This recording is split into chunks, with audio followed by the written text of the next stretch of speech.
لا حول ولا قوة إلا بالله العلي العظيم. أعوذ بالله من الشيطان الرجيم. بسم الله الرحمن الرحيم. الحمد لله الذي جعل الحمد مفتاحا لذكره وسببا للمزيد من فضله ودليلا على آلائه وعظمته. ثم الصلاة والسلام والتحية والإكرام على خير خلقه وأفضل بريته حافظ سره ومبلغ رسالاته الذي سمي في السماء بأحمد وفي الأرض بأبي القاسم محمد.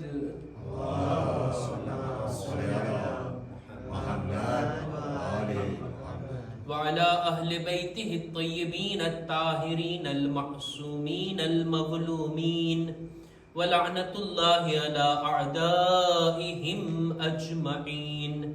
أما بعد فقد قال الله سبحانه وتعالى في كتابه الكريم بسم الله الرحمن الرحيم. وقال ربكم ادعوني استجب لكم. صلوات پر محمد و آل محمد.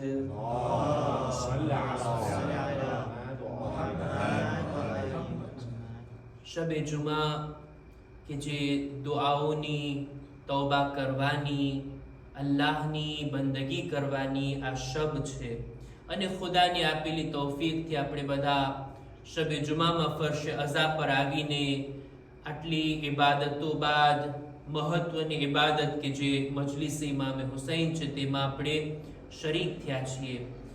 ખુદાવંદ આલમ કુરાન મજીદમાં ફરમાવે છે કે તમે દુઆ કરો, હું જવાબ આપીશ, હું તમારી દુઆને કબૂલ કરીશ. આ ખુદાનો વાયદો છે. માસુમીનની હદીસની અંદર અમુક બાબતોને એવી રીતના બયાન કરવામાં આવી કે બે ચીજોની દરમિયાન ખરો સંબંધ અને ખરો રબ્ત છે. આપણા છઠ્ઠા ઇમામ ઇમામે જાફર સાદિક અલૈહિસ્સલામ એમની એક હદીસને મારે રજૂ કરવી છે. આપણા છઠ્ઠા ઇમામ ફરમાવે છે કે જેને ચાર ચીજો મળી ગઈ તો સાથોસાથ બીજી ચાર ચીજો એને મળવાની છે. એ ચાર ચીજોથી મહેરૂમ નહીં રહે. એટલે આ ચાર બાબતો અને સામે બીજી ચાર બાબતોની દરમિયાન એક ખરો સંબંધ છે, એક ખરો રબ્ત છે. આ બંને ચીજો એકબીજાથી જોડાયેલી છે એને ઇમામ બયાન કરે છે. દાખલા તરીકે સૂરજ ઉગી જાય એટલે અંજવાળું થઈ જાય.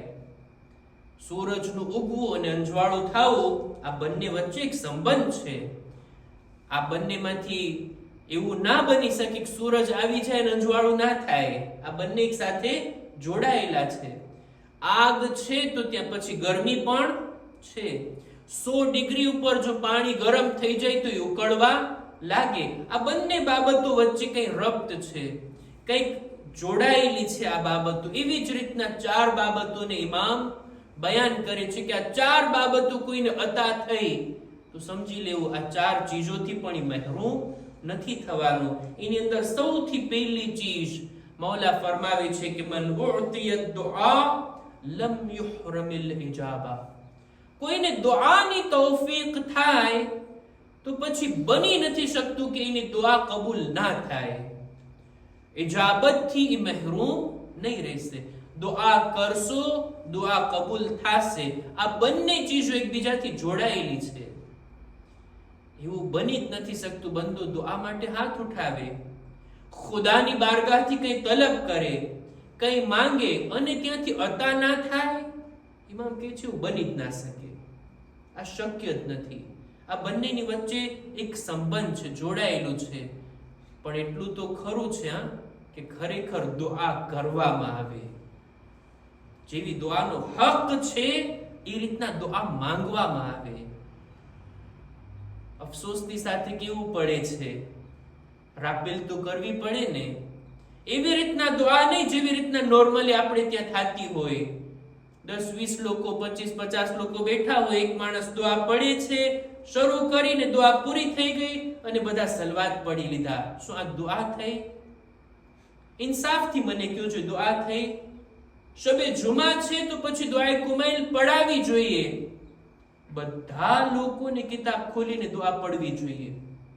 બધાના પોર્ટાબલમાં, બધાના મોબાઈલમાં દુઆ છે. દુઆની કિતાબો માશાઅલ્લાહ અહીંયા છે, બેસીને પડે. જો પડી નથી શકતા, હાથમાં નથી કિતાબ, કિતાબ દૂર છે આપણાથી, અથવા તો પડવામાં મન નથી લાગતું, તો બેસીને તવજ્જોથી દુઆને સાંભળે. દુઆના શબ્દોને દિલો દિમાગને હાજર રાખીને સાંભળે. જ્યાં દુઆયા જુમલા હોય ત્યાં ઇલાહી આમીન કહે. ખુદાના નામ જ્યાં આવે ત્યાં એ નામને તવજ્જોની સાથે લે. આને કહેવાય દુઆ. નહીતર એક માણસ દુઆ પડી નાખે અને દુઆ પડાઈ ગઈ, આપણે શું કરતા હતા? બારીને વાતો કરતા હોય. આ દુઆનો એહતરામ છે. દુઆ થતી હોય અને હજી તો રાહ જો, હજી તો દુઆ ચાલે છે, થઈ જાય પછી હું આવું. આ દુઆ જો કોઈને તૌફીક મળે દુઆ કરવાની, તો પછી દુઆ કબૂલ થયા વગર નહીં રહે. કોઈ પણ દુઆ આપણે પડી તો એના આદાબ છે, એના માનિયર છે, એને રિસ્પેક્ટ કરીને પછી કોઈ દુઆ કરે જોઈએ. દુઆ અહેદ આપણે પડીએ છીએ, બસ એમને પડી લીધા, એની અંદર હું શું કહું છું? મારા જમાનાના ઇમામને હું પુકારું છું. એ દિવસે હું કરેલા વાયદા, વચન, બૈઅતને ફરી પાછો રિન્યુ કરું છું. મૌલા આજના દિવસે હું ફરી પાછો તમારા હાથ ઉપર બૈઅત કરું છું. આ છે દુઆ અહેદ. દુઆ અહેદમાં ઇમામે જમાનાનું એક નામ આવે છે જેનું રિસ્પેક્ટ છે કે ઊભા થઈ જાય એ નામ માટે. દુઆ અહેદ જ્યારે પડાઈ જાય ત્યારે 3 વખત હાથ મારીને અલ અજલ બેતાબીની સાથે કે મૌલા અમે આ જમાનાથી કંટાળી ગયા છીએ, તમારી રાહ જોઈએ છીએ. એમ હોય દુઆ અહેદ. એમ નહીં કે બસ પડી નાખ્યા. થાવી જોઈએ દુઆ અહેદ. દુઆ કુમૈલ થાવી જોઈએ. એક શબે જુમા આપણે દુઆ કુમૈલ કેન્સલ રાખીએ જોઈએ, કયામત આવી જશે.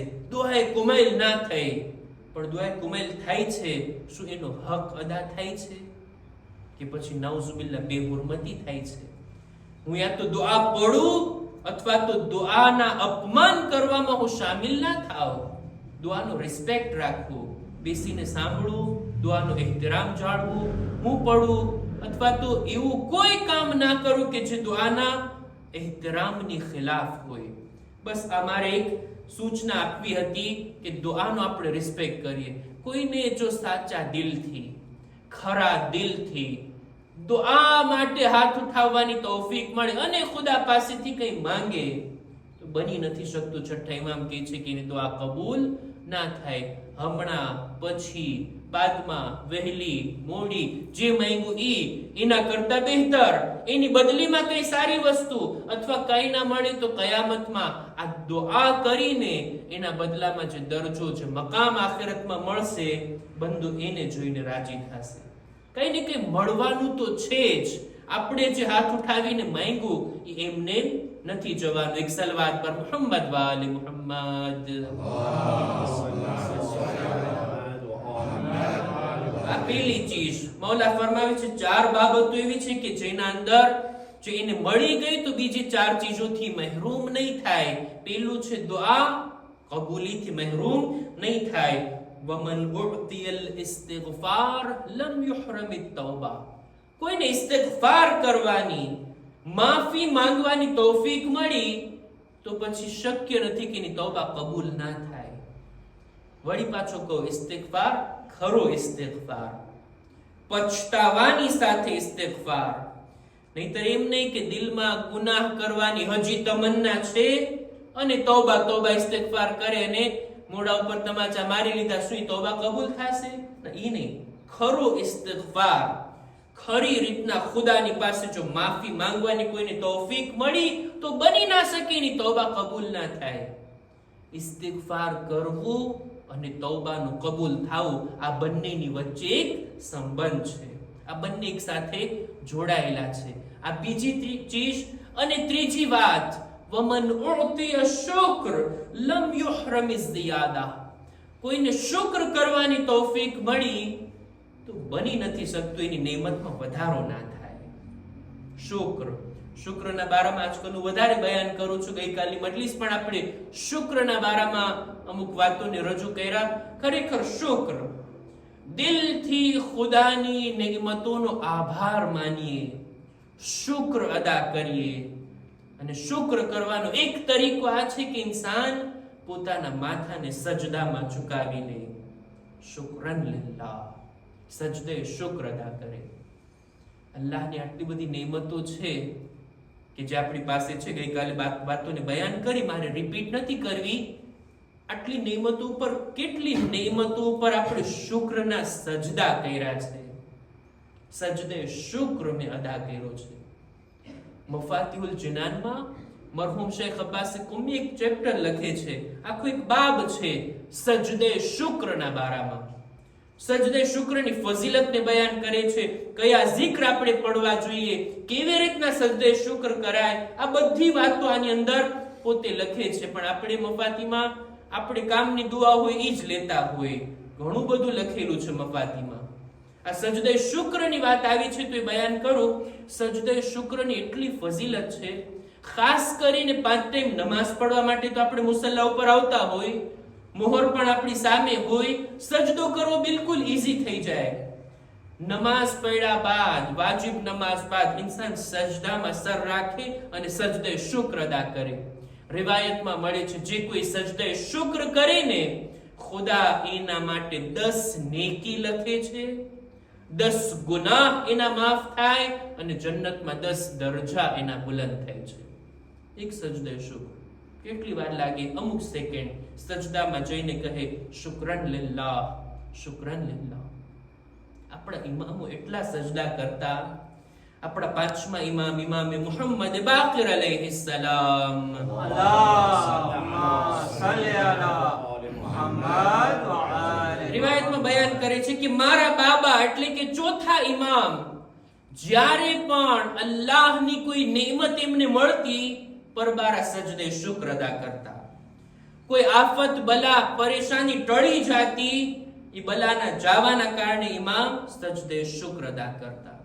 વાજિબ નમાઝો બાદ સજદે શુક્ર અદા કરતા. ક્યારેય પણ કુરાન મજીદની તિલાવતમાં ઓલા વાજિબ સજદા આવે ત્યાં તો સજદો કરો વાજિબ, પણ કોઈ પણ આયતમાં સજદાનો ખાલી ઉલ્લેખ હોય ને તો પણ ઇમામ સજદાને યાદ કરીને સજદો કરતા. ક્યારેય પણ કોઈ બે લોકોની દરમિયાન ઇસ્લાહ કરાવવામાં, સમાધાન કરાવવામાં તેઓ કામયાબ થઈ જતા, ખુદાની શુક્ર કરવામાં, ખુદાની સામે સજદામાં સરને ઝુકાવી દેતા. ખુદાએ તે તૌફીક આપી, મેં બે લોકોને મેળવી લીધા. ઇમામ પોતાના બાગની અંદર જાતા, એક એક ઝાડની નીચે સજદે શુક્ર અદા કરતા. એટલે જ ચોથા ઇમામનો લકબ છે ને સૈયદુસ સાજિદીન, સજદા કરવા વાળાઓના સરદાર. ઇમામના એક એક અંગ ઉપર સજદાના નિશાન હતા અને એ દેખાઈ આવતા હતા કે ઇમામ આટલા બધા સજદા કરે છે. સજદે શુક્ર. રસૂલ ખુદા સલ્લલ્લાહુ અલૈહિ વ આલિહિ વસલ્લમ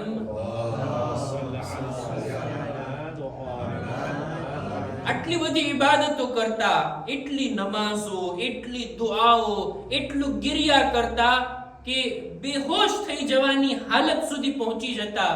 એટલી બધી ઇબાદત. એમની ઝૌજા એમનાથી સવાલ કરે છે, યા રસૂલલ્લાહ, આટલી બધી ઇબાદત તમે કરો છો, ખુદાએ કેટલો મર્તબો તમને આપ્યો છે. ત્યારે રસૂલ શું કહે છે? અલા અકુના અબ્દન શકુરા, શું હું અલ્લાહનો શુક્રગુઝાર બંદો ના બનું? આટલી નેમતો આપીશ તો હું પણ એટલી બધી ઇબાદતો કરું, ખુદાની બારગાહમાં આટલા રૂકુ અને સજદા કરું. સજદા, સજદે શુક્ર ઇમામોની સીરતમાં અનેક ઠેકાણે દેખાય છે. રાવીનું નામ છે હશામ. પોતે કહે છે, હું 7મા ઇમામ સાથે સફર કરી રહ્યો હતો. રસ્તામાં અચાનક ઇમામે સવારીને રોકી, નીચે ઉતર્યા અને સજદા કર્યા. પછી ઇમામ ફરી પાછા સવાર થયા અને પોતાની સફરને આગળ વધાર્યા. મેં સવાલ કર્યો, મૌલા, અત્યારે સજદો કરવાનું શું કારણ? ઇમામ કહે છે, મને અલ્લાહની એક નિયમત યાદ આવી ગઈ અને ચાહ્યું કે હમણાં જ અલ્લાહની આ નિયમતનો હું શુક્ર અદા કરી લઉં. સજદે શુક્ર. ખુદાની નિમતની કદર જાણીએ, કદરો કિંમતને જાણીએ અને એનો શુક્ર અદા કરીએ. ઇમામ ફરમાવે છે, જે કોઈ પણ શુક્ર કરવાની તૌફીક રાખતો હોય ને તો બની નથી શકતું કે એની નિમતમાં વધારો ના થાય. અને ચોથી ચીજ, વમન ઉઅતિય સબ્ર લમ યુહરમિલ અજ્ર, જેને સબ્રની તૌફીક મળી એ અજરો સવાબથી મહેરૂમ નહીં રહે. સબ્રના ઘણા બધા પ્રકાર, સબ્ર એક અલગ મૌઝુ છે, પણ ઇન્સાનના વજૂદમાં જો સબ્ર જેવી સિફત હોય ને તો યાદ રાખવું જોઈએ, અત્યારે હું જે કંઈ સહન કરું છું એનું અજર ખુદા પાસે મહેફૂઝ.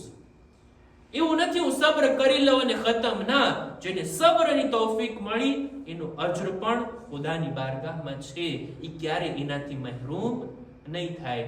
પણ જો બેસબરીથી કામ લીધા, કંઈ પણ સહન ના કરે ઇન્સાન, બેસબરો બની જાય, ધીરજ ના રહે એના અંદર, જરાય પાસિયાંસ ના હોય, આ માણસ કેવી રીતના ખુદાની બારગાહથી અજરનો મુતાલિબો કરી શકશે? હું 4 બાબતોને બયાન કર્યો આજે છઠ્ઠા ઇમામની આ હદીસથી કે જેને 4 ચીજો મળી એ 4 ચીજોથી મહેરૂમ નહીં થાય. જેને દુઆની તૌફીક મળી એ ક્યારેય કબૂલી એ દુઆથી મહેરૂમ નહીં થાય. જેને ઇસ્તિગફારની તૌફીક મળી ક્યારેય એ તૌબાની કબૂલીથી મહેરૂમ નહીં થાય. જેને શુક્રની તૌફીક મળી એની નિમતમાં ચોક્કસ વધારો થશે, અને જેને સબ્ર કરવાની તૌફીક મળી એનો અજર ખુદા પાસેથી એને જરૂર મળવાનો છે. બસ અઝીઝો, હું વાતને અહીંયા જ પૂરી કરું.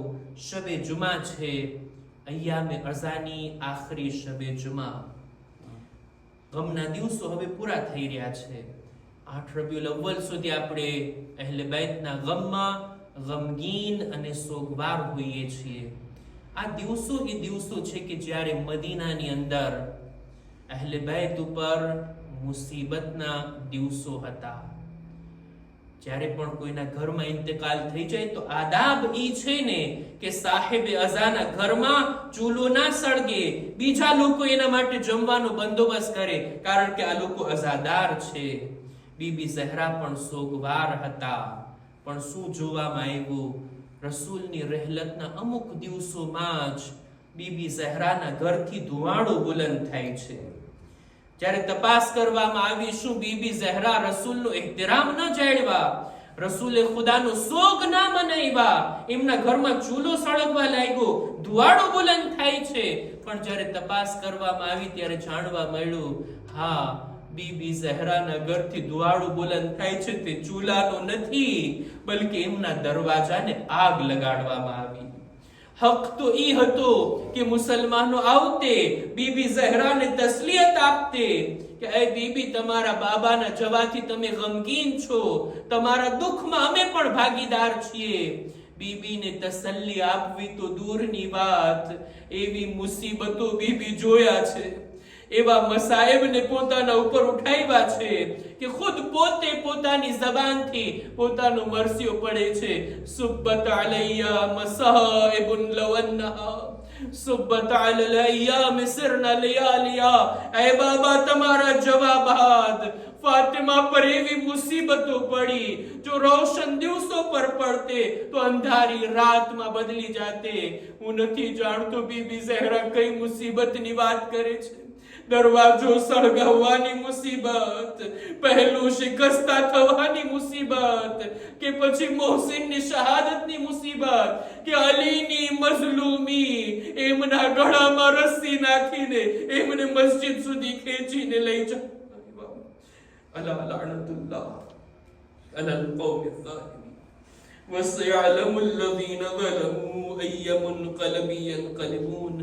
इन्ना लिल्लाहि व इन्ना इलैहि राजिऊन. मातम हुसैन या हुसैन